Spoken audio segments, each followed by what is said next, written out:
नमस्कार। Online classes में आपका स्वागत है। अपन कक्षा 10 में पाठ 7 का अध्ययन कर रहे थे, जिसमें अपने 4 पार्ट हो चुके हैं। आज अपना 5वां पार्ट है, जिसमें अपना अध्याय 7वां क्या हो जाएगा, कंप्लीट हो जाएगा। ठीक है, देखो अपने पाठ का नाम है सौहार्द प्रकृति स्वभाव, यानी कि स्वभाव से ही प्रकृति की शोभा मानी गई है, मित्रता और मदद करना स्नेहपूर्ण भाव से। ठीक है, अब देखो मैंने कुछ कठिन शब्द लिखे हैं, उनके अर्थ मैं आपको बता देती हूँ, उसके बाद अपन इसका हिंदी अनुवाद करेंगे। देखो मोदध्वम, मोदध्वम यानी कि प्रश्न हो जाओ, प्रश्न हो जाओ। अगाध जल संचारी, अगाध जल संचारी यानी अथाह जल धारा में संचरण करने वाला, अथाह यानी बहुत सारे जल में संचरण करने वाला। रोहित है, रोहित यानी कि रोहित नाम की एक बड़ी मछली, रोहित नाम की एक बड़ी मछली। साफरी, साफरी यानी कि एक छोटी सी मछली, यानी कि ये दोनों मछलियों के नाम है, एक छोटी मछली का नाम है और एक बड़ी मछली का नाम है। अब देखो सभी ने अपनी अपनी बातें कह दी हैं। अब देखो जब उसने वानर ने, शेर ने, मोर ने, बगुले ने सब अपनी अपनी बातें कह दी हैं, सभी पक्षी भी कह देते हैं। उसके बाद में देखो उल्लू के बारे में कौवा क्या कहता है, कौवा भी कह देता है। फिर उल्लू क्या कहते, उल्लू के बारे में कहते हैं कि आगे देखो आत्मश्लाघानहीन पद निर्मित अलुक अवास्मक कम राजा भविष्यति, यानी कि यह तो आत्म प्रशंसा से ही रहित क्या है, एक लोभ से निर्मित उल्लू ही हमारा क्या बनेगा, राजा होगा। यानी कि ये इसके मन में कोई भी लोभ नहीं है और ये ही हमारा क्या बनेगा, राजा बनेगा। परस्पर मास दिन च तदानी यंत है नरपा अभिषेक संबंधनी संभारा इति, यानी कि आदेश देते हैं कि तब हमारे राजा के अभिषेक से संबंधित सामग्रियां ले आओ, यानी कि सामग्री इकट्ठी करो, यानी कि हमारे राजा का अभिषेक करेंगे। किसका करेंगे, उल्लू का। सर्वे पक्षिणे संजाए गंतुम इच्छति त्रयी सहसा एव, सभी पक्षी तैयारी के लिए जाना चाहते हैं कि सहसा एव अचानक ही, अचानक ही कौन आ जाता है, काका है, कौवा बोलता है हटास पूर्ण स्वर्णन, यानी कि हटास पूर्वक आवाज से, हंसी की आवाज से बोलता है। स्वर्था अयुक्त में मयन मयूर हंस है, कोकिल चक्रवाक है, शुक है, सारसा इदिषु पक्षी प्रधानेषु विद्वान देशु दीवान अंधरासे कलार अभिषेकार्थ सर्वे सजा, यानी कि क्या कहता है कि मोर, हंस, कोयल, चकवा, चक्रवाक यानी कि चकवा और शुक यानी कि तोता, सारस, ये सभी विद्यमान पक्षी प्रधान में होते हुए भी दिन द्वेषी, और ये दिन का अंधा, दिन में सोने वाला, भयंकर, और भयंकर क्या है, कलरावक वल वस्त्र अभिषेकार्थ, यानी कि भयंकर मुख वाले का अभिषेक के लिए आप क्या हो गए, वो सारे तैयार हो गए हो। यानी कि वो तो सब क्या थे, पक्षियों में प्रधान थे, विद्यमान थे सारे पक्षी, मोर, हंस, कोयल, चकवा, तोता, ये सारस, ये सब तो क्या पक्षियों में प्रधान थे। लेकिन ये उल्लू क्या है, दिन भर सोने वाला और भयंकर मुख वाले को आप राज्य अभिषेक करने के लिए क्या हो गए हो, तैयार हो गए हो। पूर्ण दिन यावत निद्रा मृण यसे है कथ समान रक्षयति, यानी कि पूरे दिन जो नींद में सोता रहता है, यानी कि जो पूरे दिन सोता रहता है, वह कैसे हमारी रक्षा करेगा, यानी कि वह हम सबकी रक्षा कैसे करेगा।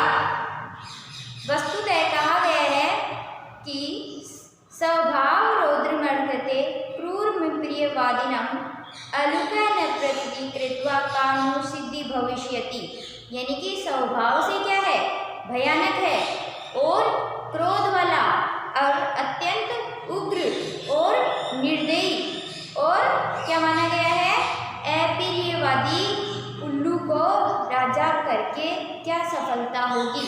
यानी कि यह क्या है, हमारे लिए स्वभाव से भयानक क्रोध वाला, निर्दयी, अप्रिय लगने वाला और उग्र स्वभाव वाला इस उल्लू को हमारा राजा बनाने से क्या फायदा है, यानी कि क्या सफलता होगी, सिद्धि भविष्यति, यानी कि क्या सफलता होगी। ततः परिवशति प्रकृति माता, तभी प्रकृति माता क्या करती है, प्रवेश करती है।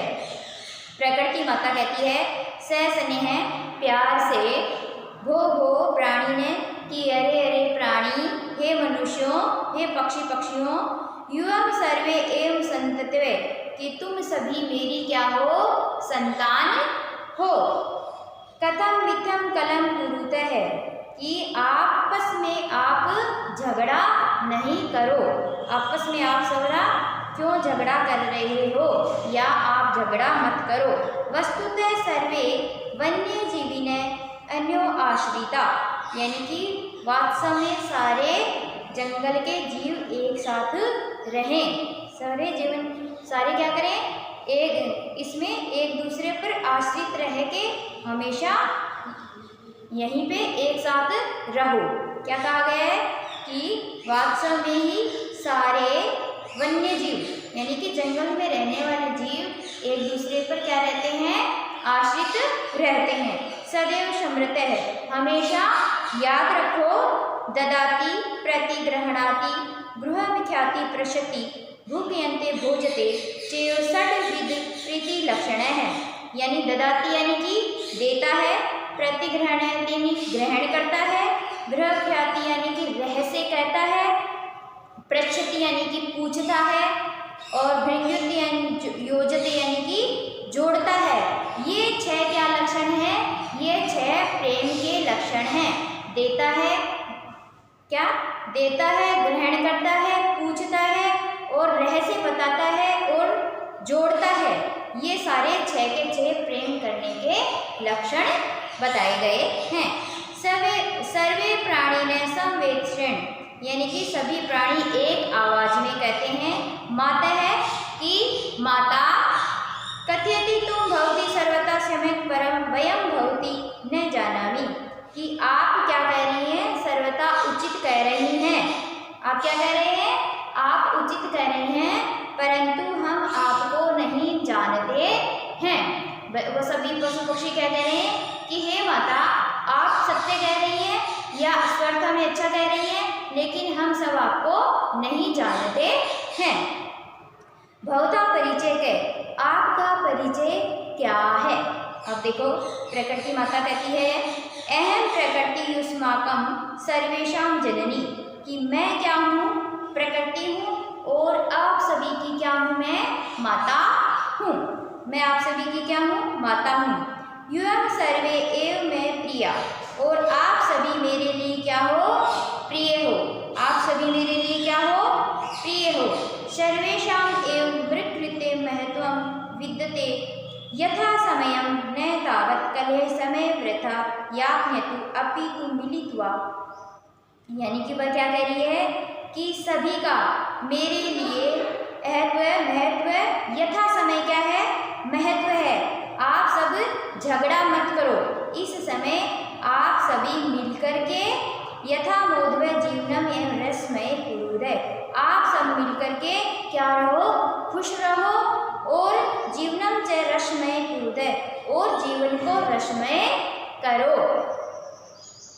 यथा कथित है, इसलिए कहा गया है कि प्रजा सुखे सुखम राज्ञे प्रजाना च हिते हितम, यानी कि प्रजा का सुख ही राजा का सुख है। प्रजा के सुख में क्या माना गया है, राजा का सुख माना गया है। प्रजा नाम हिते हितम, प्रजा के कल्याण में ही अपना हित, ना प्रियम हितम राज्यम, राजा का कल्याण नहीं, प्रजा नाम तो प्रिय हितम, यानी प्रजा के प्रिय ही कल्याणकारी होती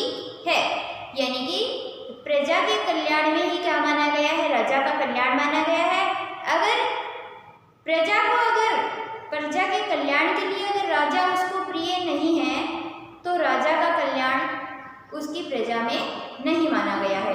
यानी कि अगर प्रजा का कल्याण चाहते हैं तो अपने को राजा को स्वीकार करना पड़ेगा। आगे सुनिए, आगे देखो, अपि च और भी अगाध जल संचारी च गर्भ याति रोहित है। यानी कि अगाध जल संचारी का मैंने अर्थ बताया ना, अथाह जल में संचार करने वाली मछली, यानी कि गर्भ को प्राप्त नहीं होती है। यदि अंगुष्ठोट कर्मात्रेण सफरी फुरफुरियात, या परंतु अंगूठे के बराबर यानी सफरी यानी कि छोटी सी मछली क्या करती है, उस पानी में उछलने लग जाती है। अगर बड़ी मछली असीमित जल में संचार करने वाली मछली गर्भ को प्राप्त नहीं होती है तो छोटी मछली भी क्या करने लग जाती है, अंगूठे के समान छोटी मछली भी उस जल में क्या करने लग जाती है, उछलने लग जाती है। आगे देखो, अतः भवतः सर्वे अपि सफरीरावत एकस्य गुणस्य चर्चा विहाय। यानी कि इसलिए आप सभी क्या बनो, इस छोटी सी मछली की तरह एक एक गुण की चर्चा को छोड़ करके मिलित्वा प्रकृति सौंदर्या वन रक्षया च पर्यंता, यानी कि इनकी छोटे छोटे गुणों को एक एक गुण को छोड़ करके प्रकृति को सौंदर्य को प्राप्त करें और वन की रक्षा के लिए प्रयत्न करें। सर्वे प्रकृति मात्रम प्रणमति मिलित्वा दृढ़ संकल्प पूर्वक गायति, कि सभी प्रकृति को प्रणाम करते हैं, यानी उस प्रकृति माता को क्या करते हैं, प्रणाम करते हैं और मिलकर के सभी हजारों के साथ में गाते हैं। क्या गाते हैं, प्राणिनाम जायते हानि परस्पर विवादतः है अन्योहन सहयोगे ने लाभ हंसते प्रयाजते, कि आपस में झगड़ने से प्राणियों की क्या होती है, हानि होती है। आपस में झगड़ा करने से क्या होती है, प्राणियों में हानि होती है और आपसी सहयोग से उनका क्या होता है, लाभ होता है। इसलिए हमें इस कहानी से यह शिक्षा मिलती है कि एक दूसरे के छोटे छोटे गुणों को नहीं गिनना चाहिए, एक दूसरे के साथ मिलकर के हमें प्रेम से रहना चाहिए। अगर हम छोटे छोटे गुणों को गिनाते रहेंगे तो हमेशा झगड़ा करने से प्राणियों में क्या होगी, हानि होगी। अगर आपस में सहयोग से रहेंगे तो हमें क्या मिलेगा, प्रेम मिलेगा। आशा करती हूँ ये कहानी आपको समझ में आई होगी। धन्यवाद।